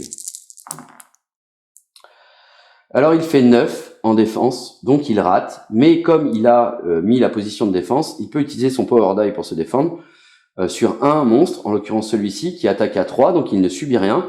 Par contre, il fait une attaque à 8, il a 8 d'agilité, avec un 6, donc il inflige 6 dégâts à ce monstre, et il le tue du premier coup. Comme il l'a tué du premier coup, eh bien, ce monstre ne va pas faire sa capacité Summon, c'est-à-dire invoquer un autre monstre, et c'est tant mieux. On passe la main à la Void Witch. Donc, la Void Witch, qu'est-ce qu'elle fait, elle? Aucun intérêt d'utiliser ça, si ce n'est potentiellement de lui réduire son attaque de 2. Ouais. Mais c'est une action de combat. Non, je pense qu'elle va choisir une position de défense et elle va utiliser cette action de combat pour potentiellement lui enlever son armure. Donc allons-y, regardons ce que ça fait. Alors, en termes de défense, elle a 5 pour 8, avec son jet de dés le plus haut étant de 4. Donc elle ne subit pas l'attaque. Ensuite, elle fait 7 pour un test de magie à 9, donc elle réussit. Son dé le plus haut est de 5, et c'est au-dessus de la valeur d'XP du personnage, donc il perd son armure. Désormais, il n'a plus d'armure et elle ne subit pas de dégâts, donc c'est plutôt un tour positif pour elle. Elle passe la main à son compagnon. Bah lui, le compagnon, il a plus d'ennemis, donc il va se passer, hop, en position d'assaut et il va utiliser... Bah non, il va d'abord essayer de faire un test de perception pour augmenter les dégâts qu'on inflige à ce monstre. Donc il a une perception de 7 et il fait 11, donc il rate. Il redonne la main à la sorcière. Bon, cette fois, la sorcière, elle reste en position, mais elle attaque avec son pistolet. Ok. Alors, en termes de défense, 5 et 4, 9. Donc, elle rate. Mais comme elle est en défense, elle peut utiliser son power die pour se défendre. Il a une valeur de 4. Lui, il attaque à 4. Donc, elle ne subit aucun dégât. En revanche, elle fait 11 en attaque. Donc, c'est largement au-dessus de sa perception. Et donc, elle ne touche pas. On redonne la main au Swordsman qui, allez, une dernière fois, il fait un test de perception pour trouver la faiblesse de l'ennemi, et il fait 8, donc il rate. Bon, ok, super, je pense qu'il va se mettre à attaquer, tout simplement. Pour ce nouveau round de combat, la sorcière ne change rien, elle attaque elle aussi de nouveau de la même manière, toujours en position de défense. 5 et 2, 7 pour se défendre avec un dé de valeur 5, elle ne subit aucun dégât. 6 et 2, 8, donc elle inflige... elle est bien équivalente à sa perception qui est de 8. Et avec un dé à 6, elle inflige 6 dégâts puisqu'il n'a plus d'armure. Ok, donc on n'est jamais mieux servi que par soi-même. Et c'est au Swordsman de reprendre la main. Et lui, il va essayer de finir l'histoire. Donc, il se met en position d'assaut. Et cette fois, il utilise son Fancy Sabre pour se battre. Ok, allons-y. 5 et 4, 9. Eh ben non, il rate son jet de mêlée. Enfin, son test d'agilité. Donc son attaque de mêlée ne touche pas. Ok, super. Et de nouveau, c'est à la sorcière d'attaquer. Et elle va exactement faire la même chose que précédemment. 6 et 3, 9, elle rate son jet de perception. 5 et 5, 10, elle rate sa défense. Et elle n'a que 3 pour se défendre. Donc, il lui inflige un dégât. Paf. Mais comme il lui inflige un dégât, il subit lui-même un dégât et passe à 7 de dégâts. Par contre, ça fait 2 tours que j'oublie de le régénérer, donc finalement, il est plutôt à 5 de dégâts. Voilà, j'ai oublié l'action Regenerate. Ouais, ça fait au moins, voire peut-être même 3 tours. En fait, je pense qu'il a même que 4 dégâts. Ouais, ça devait faire 3 tours. Donc, il est à 4 de dégâts. On redonne la main au Swordsman, en espérant que le Swordsman fasse quelque chose, là, parce que, voilà, ça dure pour rien. Donc, il attaque, toujours avec son sabre. Et en position d'assaut, il fait 3 et 2, 5, donc il touche et il inflige 3 dégâts. Hop, ici, donc il passe à 7 dégâts. C'est la fin de ce round, mais il se régénère, donc il est à 6 de dégâts. Allez, la sorcière fait quelque chose pour terminer le combat. Et ben la même chose, hein, toujours en position de garde pour pas subir des dégâts. Et elle attaque, et décidément... Alors, elle fait 6 et 1, 7 pour une agilité de 8, et elle a 6 pour se défendre, donc elle ne subit aucun dégât, mais par contre, elle fait 10 en attaque, ce qui est au-dessus de son jet de perception, donc elle rate son tir, décidément. Eh bien, le Swordsman reprend la main, et lui aussi, il se pose pas de questions, il attaque, toujours de la même manière, il fait 6 et 1, 7, donc il inflige 6 dégâts, et cette fois, c'est largement suffisant pour tuer ce monstre, enfin. Hop. Il tue ce monstre et le récupère devant lui. Donc, c'est lui qui va effectuer les gains. Donc, il gagne 2 d'XP et 2 d'argent. Ok. 2 d'argent, il passe à 11. XP, il passe à 6. S'il fait 2 ou moins, il peut looter. Et il fait 4, donc il ne gagne aucun loot. Et on peut défausser ces monstres. Alors, on a terminé l'action des monstres, mais il nous reste... ici, cette carte rencontre à faire. Et donc, qu'est-ce que ça nous dit? Donc, un étrange vieux sorcier voûté avec un regard vide serre une pipe élaborée entre ses dents et marmonne une salutation alors qu'il exhale un nuage de tourbillonnant de fumée piquante. Donc, le groupe peut soit l'approcher, soit le combattre, soit l'ignorer. Bon, je vais pas l'ignorer, je pense pas le combattre.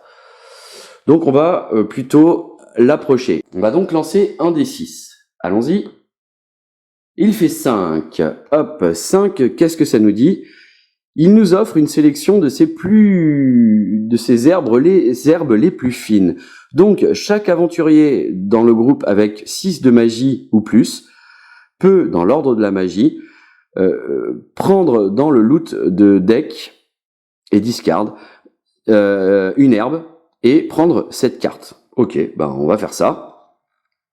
Donc, à l'heure actuelle, la sorcière a 9 de magie, donc c'est elle qui va commencer, et je vais défausser, je vais retourner les cartes, et tant que j'ai pas une herbe, eh bien je les défausse. Allons-y.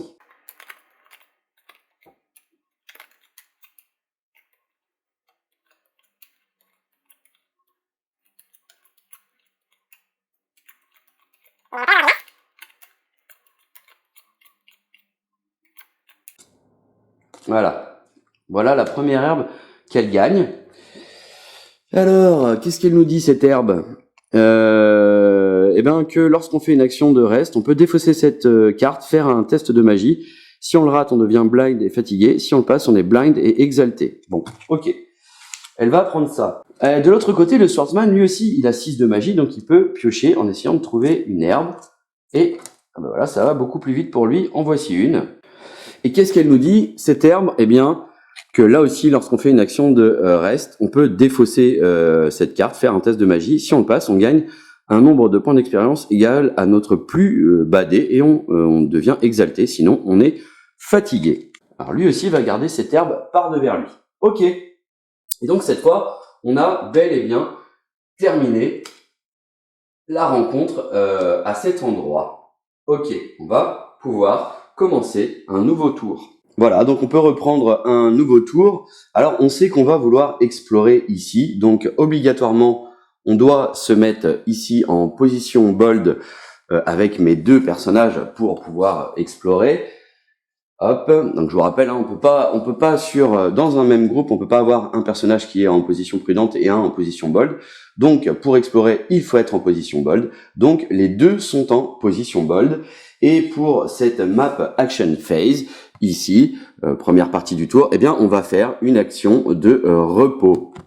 Alors, les actions de repos, on va les faire dans l'ordre de morale, et à l'heure actuelle, c'est le swordsman qui a plus de morale que la sorcière, qui a, elle, simplement 6 et lui 7. Donc, première étape, lorsque vous faites une action de rest, vous devez absolument recover.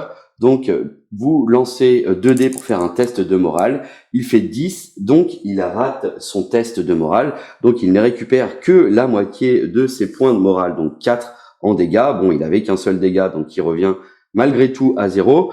Ici, on sait que il ne va pas retirer ses statuts de condition, puisqu'ils sont liés à cette relique ici, dont il ne peut se débarrasser. Non, d'ailleurs, je vous dis n'importe quoi, c'est ici, c'est plutôt celle-ci, la fungal parasite, donc c'est une maladie, la disease ici, et dont il ne peut se débarrasser que dans Brutalburg ou Holy Order, et je pense qu'on va peut-être essayer d'aller faire un tour après, suivant comment ça se passe, pour lui retirer ça. Donc, ici, il ne fait rien de plus, il n'a que 6 de points d'XP, donc il s'arrête là. De son côté, elle, la sorcière, elle a aussi un test de morale à faire, elle n'a que 6 en morale, et elle fait 6 piles, donc elle réussit son test, et elle récupère ici l'intégralité de ses points de vie, enfin elle supprime l'intégralité de ses dégâts. Ça c'est plutôt une bonne nouvelle. Voilà donc pour la première chose. Ensuite, elle a pas de points d'XP, donc elle ne va rien faire d'autre, et comme elle n'est pas dans une ville, mais simplement sur une zone où on veut explorer, eh bien elle va tenter un test de perception, elle a 8 en perception, pour essayer d'explorer la zone, et ce faisant aussi découvrir l'indice qui se situe ici. Elle fait 6, donc elle a réussi son jet d'exploration, donc je vais laisser les dés là. Donc premièrement, on sait qu'elle a exploré les tombes Lake, et puis elle va découvrir le jeton qui se situait ici. On regarde ce jeton, il a une valeur de 3.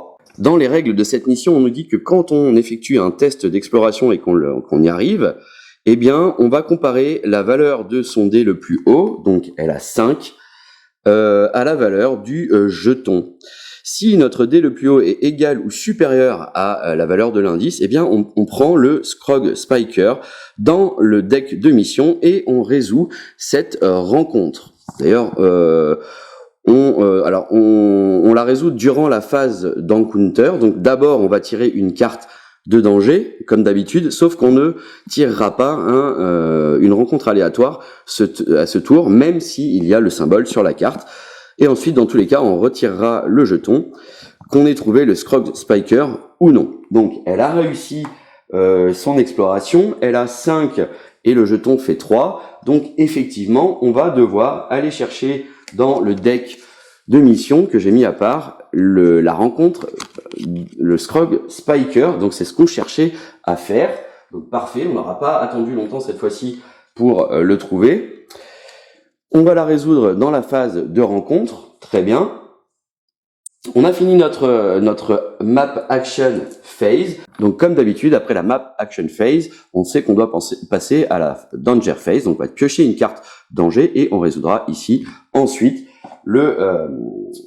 l'événement qu'on vient de piocher. Donc, la carte de danger que l'on pioche, c'est celle-ci. Alors, c'est Pigskin Port.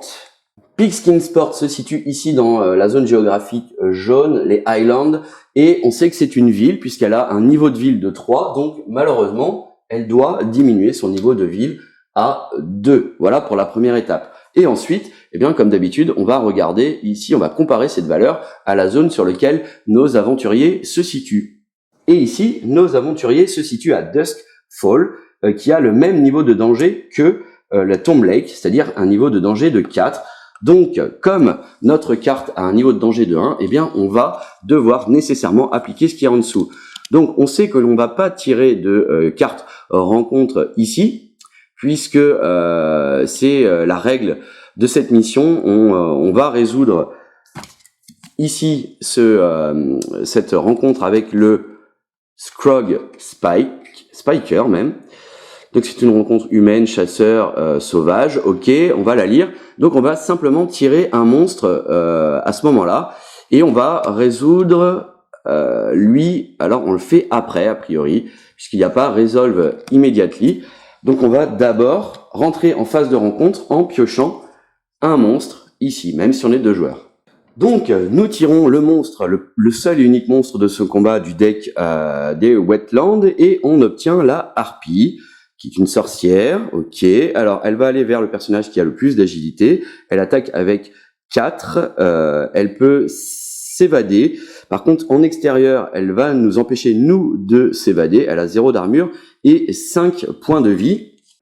Et ici, Evade nous dit que lorsqu'on attaque ce monstre avec une attaque de mêlée, eh bien, si le résultat est un double, donc un double 1, double 2, double 3, etc., eh bien, notre attaque manque obligatoirement. Alors on sait qu'elle n'a pas d'habilité d'entrée, on sait aussi qu'elle doit aller vers le personnage qui a le plus d'agilité et on va la mettre vers le Swordsman qui déjà ne joue pas en premier, donc on va pouvoir attaquer avec la sorcière sans trop se prendre la tête et en plus il a quand même plus de points de vie. Donc c'est à la sorcière de débuter ce combat. Ok, début du tour, la sorcière, début du round de combat, on sait qu'elle a le droit de rééquiper ou d'équiper ses armes et ses items comme elle le veut. Donc elle va déséquiper tout ça pour prendre l'arquebuse. Ok, donc ça cette herbe elle est forcément équipée. Et au niveau de l'arquebuse, eh bien elle va l'utiliser. Donc elle va se mettre en position d'assaut. Et elle n'a pas de jet de défense à faire. Elle va simplement lancer 2d6, donc ce faisant, elle met un jeton ici, donc on sait qu'il faut qu'elle recharge, elle ne veut pas tirer 2 fois de suite, elle vise évidemment la harpie qui se situe devant le Swordsman, et elle obtient 3 et 2, donc elle lui fait le dégât avec son dé le plus haut, elle lui fait 3 dégâts. Voilà donc pour ce round de combat pour la sorcière. On va passer au Swordsman. Le Swordsman, lui, il décide de se mettre en position de défense. Et il va utiliser ici son Dueling Dagger, donc il va attaquer avec son agilité, il va défendre avec son agilité aussi. Allons-y. Ah, eh bien, alors en termes de défense, il fait 5 pour une agilité de 8, donc il est en dessous, et il a 6 pour se défendre, elle a une attaque de 4, on sait que en position de garde, on peut utiliser le dé le plus haut, même le Power Die, donc il ne subit aucun dégât. En revanche, il vient de faire un double avec ses dés. Il a 2-4, ce qui est bien égal ou inférieur à son agilité de 8, donc il est censé toucher. Mais ici, avec la compétence Evade de la harpie, eh bien on sait qu'une attaque de mêlée rate si elle fait un double, enfin si on fait un double, donc il rate son attaque. Et on poursuit avec un nouveau round de combat, et c'est de nouveau à la sorcière de faire quelque chose. Bah, la sorcière, elle va pour une quick action, elle va déséquiper ici son arquebuse. Alors on sait qu'à la fin du combat, ce jeton s'en va, ok, donc on a dit qu'elle allait faire une quick action pour équiper une arme à une main. Elle utilise donc le pistolet. Ici, bon, je vais déjà l'enlever puisque on sait qu'à la fin du combat, ça va partir et je ne vais pas le réutiliser. Elle est toujours en position d'assaut. Elle ne désire pas se mettre, enfin, elle n'a pas besoin de se défendre et elle attaque la harpie de l'autre côté. Donc, elle utilise sa perception cette fois-ci. Elle fait 4 et 2, 6. Donc, elle, pour une perception de 8, elle réussit son test et elle a 6 comme dé le plus fort. Ici, il y avait 5 de vie totale moins 3, donc il lui restait 2. Avec 6 dégâts, elle tue la harpie et ça met ainsi fin à ce combat. Elle récupère la carte de harpie, elle gagne 1 d'expérience, tac, et 1 d'argent. Elle peut aussi tenter d'avoir un loot sur un 1, et elle fait 2, donc elle n'aura pas de loot, on défausse la carte harpie. On arrive au moment où on doit résoudre ici l'événement du Scrog Spiker. Alors, un chasseur silencieux traverse les wetlands. Il cherche les Scrogs avec un harpon étrange qu'il tient dans ses mains. Soit on peut le combattre, soit on peut l'approcher, soit on peut l'ignorer. Mais nous, on sait que pour réussir notre mission, on doit le combattre et ramener cette carte. En gros, on doit le ramener sa tête en tant que trophée au roi des Scroglings pour prouver qu'on a éliminé cette menace. Donc, on va choisir de l'attaquer. Et ici, on a les valeurs de combat de ce personnage, même si c'est une carte événement. Donc, il a une attaque de 5, il attaque à distance. Il va cibler le personnage qui a le plus de perception, donc il va bien se placer ici au niveau de la Void Witch. Il a 5 points de vie. Il donne 1 en expérience, 3 en argent, et il a Skirmish. Alors Skirmish, du coup, qu'est-ce que c'est? C'est une compétence qui indique que ce monstre, lorsqu'il est vivant à la fin d'un round de combat, donc par exemple à la fin du premier round de combat, si la zone sur laquelle vous vous situez n'est pas à 6 de niveau de danger, vous augmentez le niveau de danger de 1. Voilà. Et à la fin de ce round de combat, il s'en va et il est remélangé dans le deck d'événements, en l'occurrence pour ce personnage. Donc là, il s'enfuit. Il faudra qu'on retourne le chercher ailleurs. Si c'est un monstre, il retourne dans le deck des monstres. En gros, ce que ça signifie, il faut que nous parvenions à le tuer en un seul round de combat. Et c'est ici la Void Witch qui va commencer justement le combat. Donc il est affecté à la Void Witch, c'est elle qui a le plus de perception, donc c'est bien elle qui commence. Elle va choisir de se mettre en position d'assaut. En quick action, qu'est-ce qu'elle fait? Non, elle fait rien de particulier. Si, en quick action, elle va tenter un test de magie. Hop, donc elle a 9 en magie. Elle fait 3, donc elle y parvient. Et on met donc Blood Curse en tant que quick action, on le met sur le Scrog Spiker, ce qui fait que s'il lui inflige des dégâts, il va en subir la moitié. Donc ça, c'était une quick action. Ensuite, en tant qu'action de combat, elle désire attaquer avec sa perception et elle va donc attaquer en mode assaut. Donc le Power Die va l'aider et elle va quand même prendre ses 2 dés pour se défendre. Donc d'un côté en défense, elle teste l'agilité, de l'autre côté en attaque, elle teste sa perception. Ok.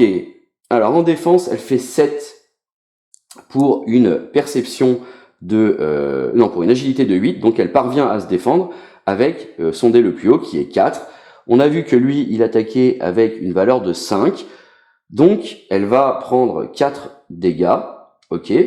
Comme il lui a fait 1 dégât, il prend lui-même la moitié de ce qu'il vient de lui infliger arrondi à supérieur, donc il prend 1 dégât. Ensuite, en termes d'attaque, elle a fait 6, donc elle est bien en dessous de sa perception, et elle peut infliger des dégâts à hauteur de son dé le plus fort, donc 4.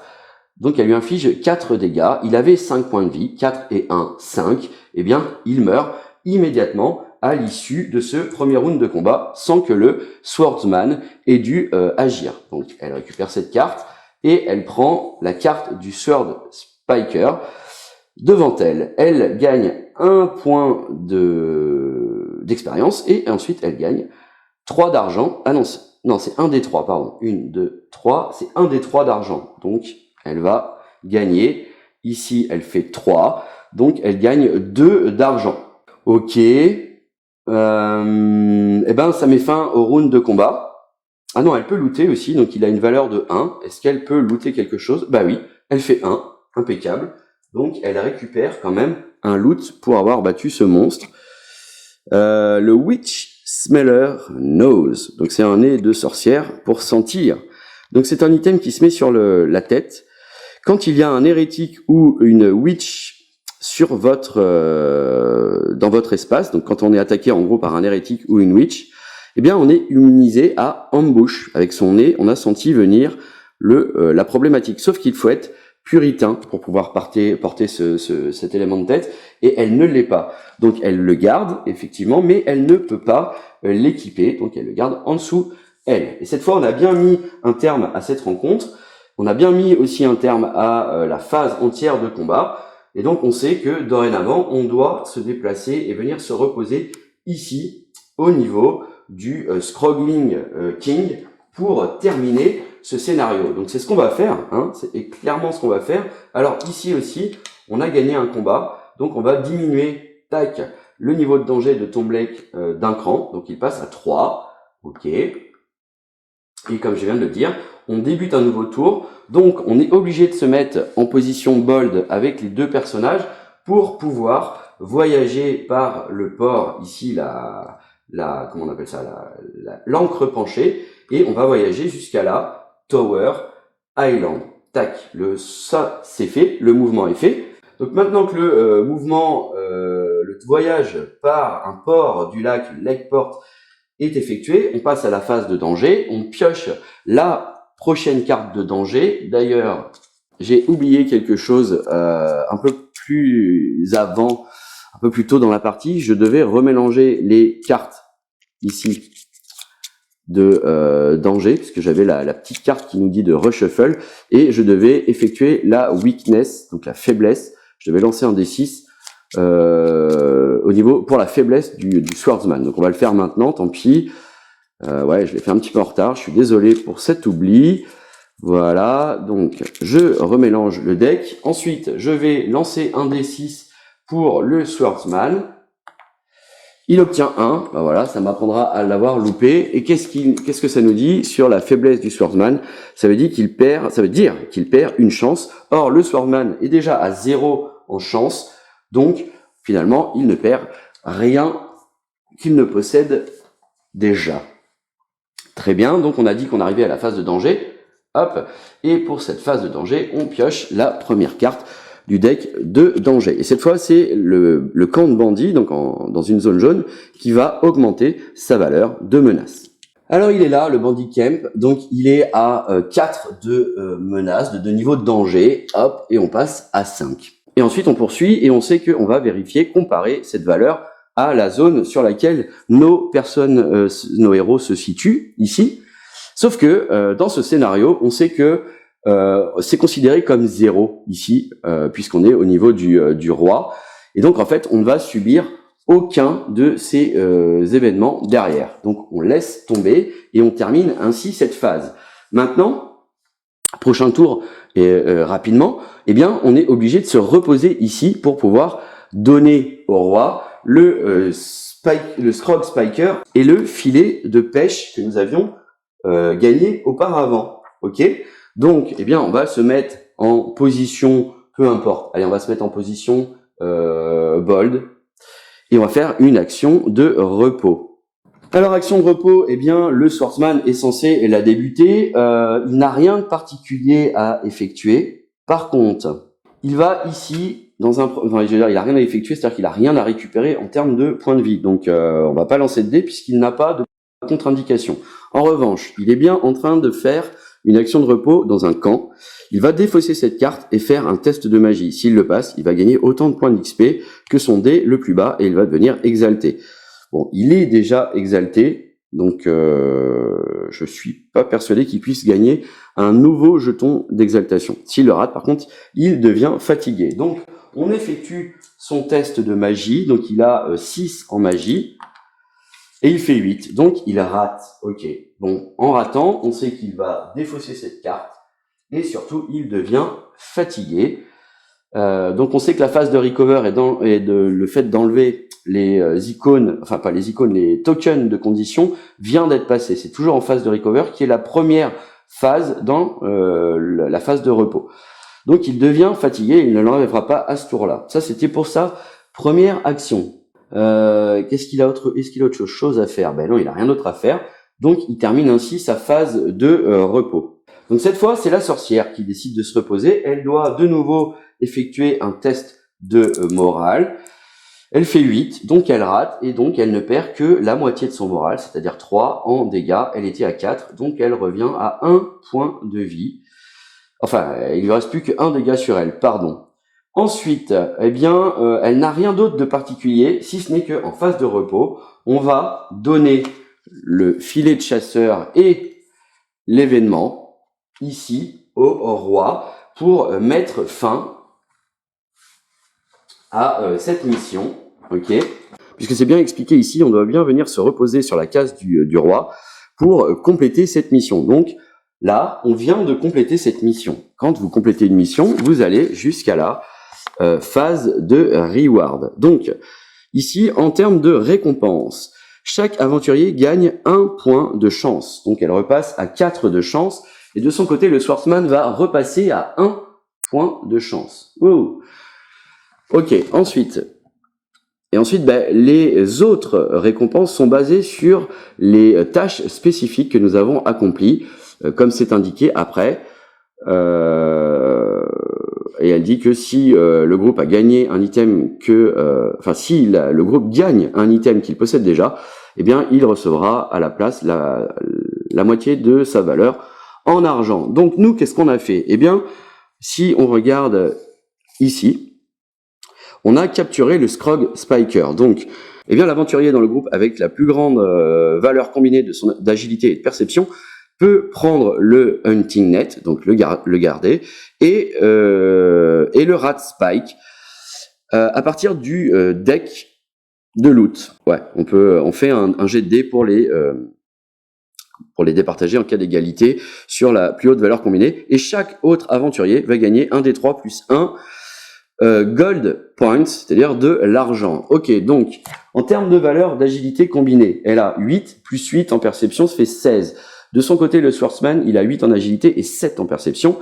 Donc c'est bien elle qui peut réclamer ici le hunting net. Ce qu'elle va faire, pour l'instant, elle va le garder, même si c'est un objet lourd.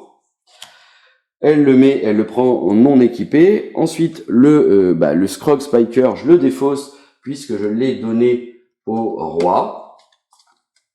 Très bien. Et on sait qu'il nous indiquait qu'on pouvait aller chercher le Rat Spike dans la discard ou dans le deck d'item loot. Donc on va aller voir s'il y est. Voir à quoi ça correspond. On sait jamais, ça peut être intéressant. Voilà, le voilà. Alors qu'est-ce que c'est le Rat Spike? Eh bien, là encore, c'est un objet lourd. Donc c'est une attaque qui utilise l'agilité, qui a reach, donc atteindre. C'est une épée à 2 mains. Et c'est une épée qui, lorsqu'on est en position d'assaut et qu'on attaque avec cette épée, inflige plus 1 dégât contre les monstres qui ont le mot-clé Swarm, c'est-à-dire essaim, quoi. Alors, eh bien, est-ce qu'elle va le garder? Donc là, si elle le garde, elle a déjà 2 objets lourds, c'est-à-dire l'arquebuse et le chasseur, le filet de chasseur. Et dans l'idée, en fait... dans l'idée, elle aurait aimé le donner au swordsman, mais là, si elle le prend, elle perd un de ces 2 objets. Je pense qu'elle va malheureusement le laisser dans cette défausse. Elle ne peut pas le prendre puisque les échanges, alors pour ce que je comprends des règles, les échanges gratuits entre personnages d'argent ou d'objets, on peut les faire comme on veut, mais durant la phase d'action de map. En dehors de ça, vous pouvez le faire en combat et vous pouvez donner que des objets qui ne sont pas équipés et qui arrivent non équipés d'ailleurs. Et là, on est en phase de... Ah ben, on est en phase d'action de map d'ailleurs. Ah oui, non, bah si, je peux.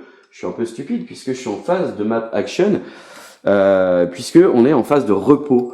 Donc, est-ce que c'est intéressant de le donner au Swordsman? Le Swordsman, ici, il a +1 moral quand il est en combat et que cette carte est équipée. Ici, il attaque dans les deux cas, il attaque avec son agilité. On sait que quand il se met comme ça, ouais, faut utiliser une chance. C'est pas si mal, hein. Et elle, par contre, ça lui prend ses 2 mains, mais bon, ce qu'on va faire, c'est que de toute façon, on va la garder, mais non équipée pour l'instant, puisqu'il n'a aucun objet lourd. Donc, il peut en prendre un et il va la conserver devant lui pour l'instant. Donc, le Swordsman, lui, il décide de effectivement conserver le Rat Spike. C'est un objet lourd, il n'en a aucun, donc il peut tout à fait le prendre et ne pas l'équiper tout de suite. Ensuite, on sait que donc c'est la Void Witch qui vient de gagner ça, mais qui l'a fourni au Swordsman. Donc le Swordsman, lui, il gagnait 1 des 3 plus 1 d'argent. Il fait 4, donc il gagne 2 d'argent plus 1, ça fait 3. Donc il passe lui aussi à 14 d'argent. Et là, on met fin à la première récompense pour, enfin, du moins à la récompense pour la première mission. Ensuite, on va poursuivre. On va regarder, puisqu'on a fait une seconde mission, on a accompli une seconde mission, on a bien délivré l'engeance, le Scrolling Swarm, donc les enfants du roi, à un endroit précis sur la map, dans le Würstreich. Là, chaque aventurier va gagner un nombre d'argent égal au nombre de points de vie qu'il restait au Scrolling Swarm quand on l'a donné. Et de mémoire, il n'avait plus qu'un seul point de vie puisqu'il avait 7 dégâts sur 8. On avait failli le perdre.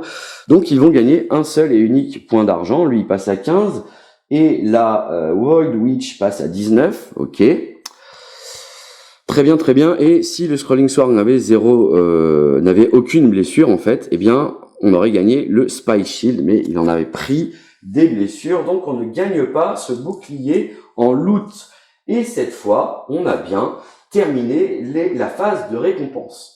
Alors, quid de la suite? Eh bien, quand vous avez terminé l'acquisition de vos récompenses pour les missions que vous venez de remplir, ensuite vous allez à Mission Pass. Donc, quel est en fait le chemin pour la mission suivante?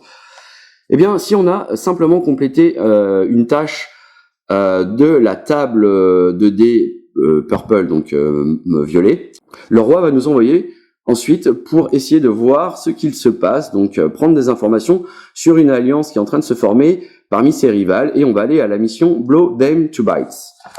Si on a complété une mission simplement de la table des dés verts, on va aller vers le nord pour délivrer un cadeau à la reine, a gift for the queen. Et si on a complété nos 2 tâches, eh bien on peut choisir la mission que l'on veut faire.